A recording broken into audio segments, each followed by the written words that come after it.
Assalamualaikum warahmatullahi wabarakatuh. Waalaikumsalam warahmatullahi wabarakatuh.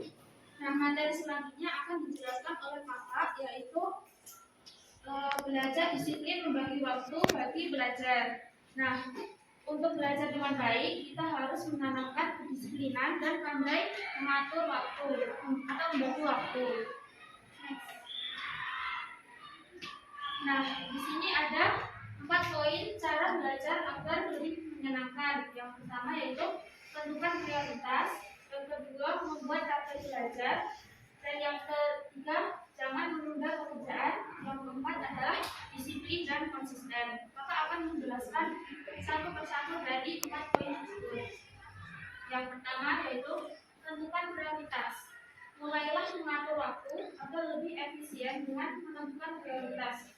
Tugas-tugas yang kamu anggap penting harus selalu berada di urutan teratas dalam jadwal. Nah, jadi kita sebagai pelajar tentunya kita harus bisa membagi waktu mana bermain dan juga mana belajar.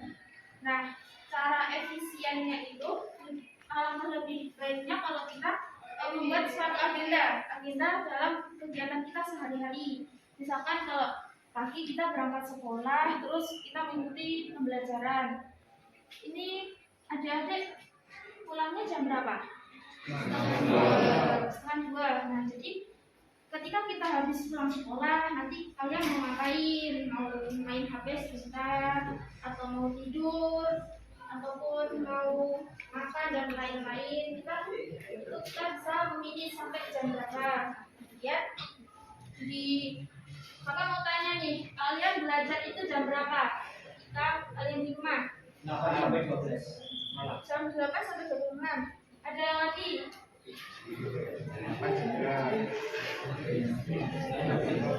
Atau malah kadang kalian nggak belajar? Ya.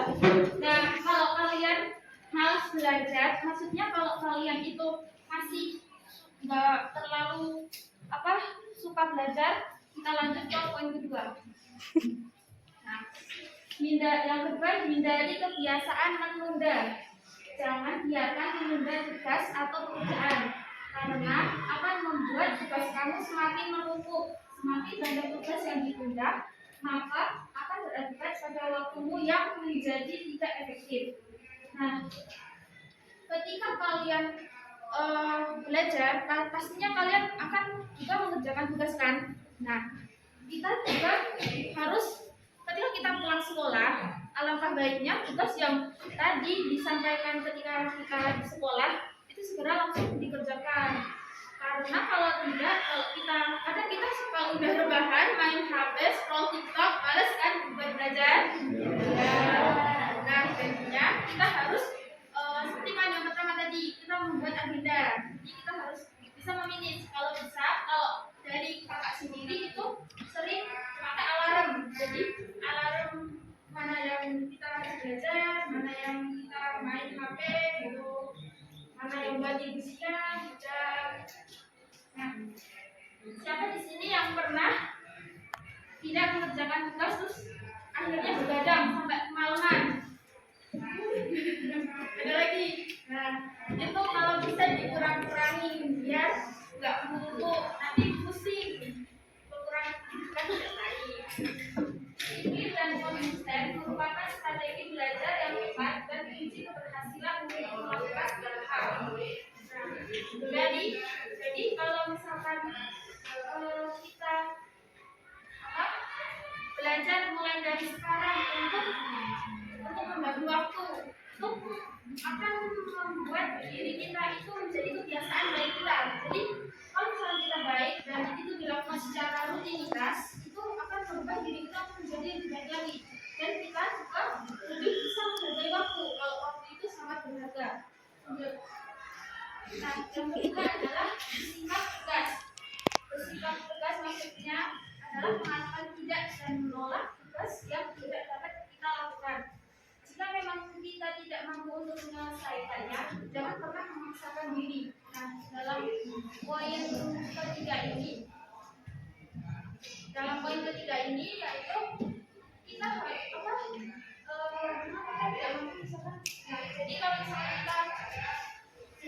sebagai pelajar kita pun juga harus belajar. Namun ada juga yang itu tidak bisa tegas. Kalau misalkan kita belajar lalu ada orang yang menurut kalian itu masih keliru, kalian tidak bisa menyangga. Jadi kalau menurut kakak, kalau ada yang salah itu sebaiknya, kalau menurut kalian itu kurang ya, menurut kalian itu tidak setuju, kalian bisa menyanggahnya atau membenarkannya gitu. Dan jangan pernah memaksakan diri. Kalau kalian itu ada tugas dan kalau kalian itu benar-benar merasa udah tidak mampu, udah capek itu, ya udah lanjutin besok. Tapi tetap harus lanjut. Nah, yang keempat adalah hindari sifat perfeksionis.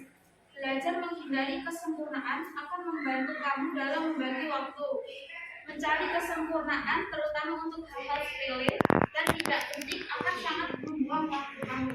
Jadi maksudnya itu kita udah kayak ada yang tahu nggak perfeksionis itu apa? Perfeksionis itu kita seseorang atau sesuatu yang terlalu dianggap sempurna daripada hal yang lain. Jadi kelihatan udah paling benar gitu. Kayaknya aku udah pintar, aku udah gini gitu. Sebaiknya kita benar pada dihindari yang itu. Dan hal-hal terutama untuk hal-hal sepele dan tidak penting akan sangat membuang waktu. Seperti misalkan kalau kita belajar, kemudian kita main HP terus-terusan sampai malam, itu sebenarnya kan kita membuang waktu kan. Jadi kita harus bisa membagi waktu kita mana untuk belajar dan mana untuk bermain dan mana untuk beristirahat. Yang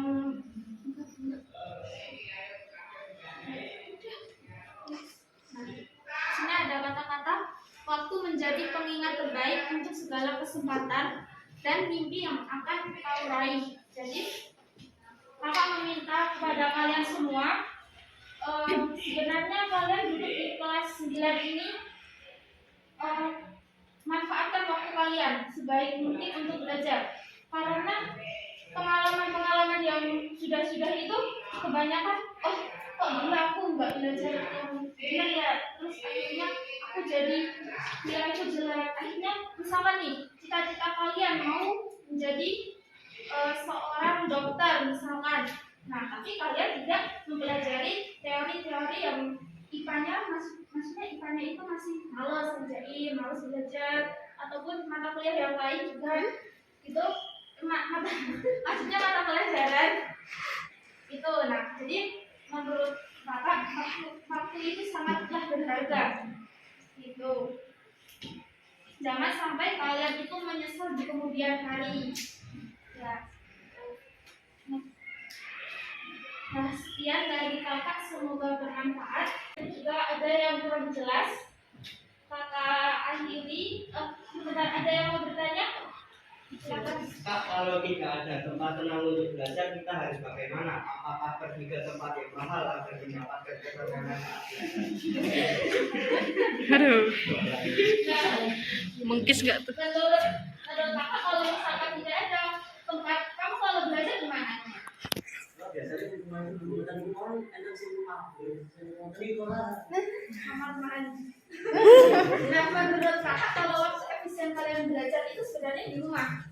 Ketika kalian harus bisa, kan tadi kamu sudah menjelaskan, kita harus bisa membagi waktu mana untuk bermain, mana untuk belajar. Kalau misalkan kamu sedang di rumahnya teman, ajak teman kamu buat belajar bersama aja, itu kan lebih efisien. Gitu. Ada yang gimana? Udah menjawab belum? Ada yang lain? Ya. Baik. Sekian dari kakak. Wassalamualaikum warahmatullahi wabarakatuh. Waalaikumsalam.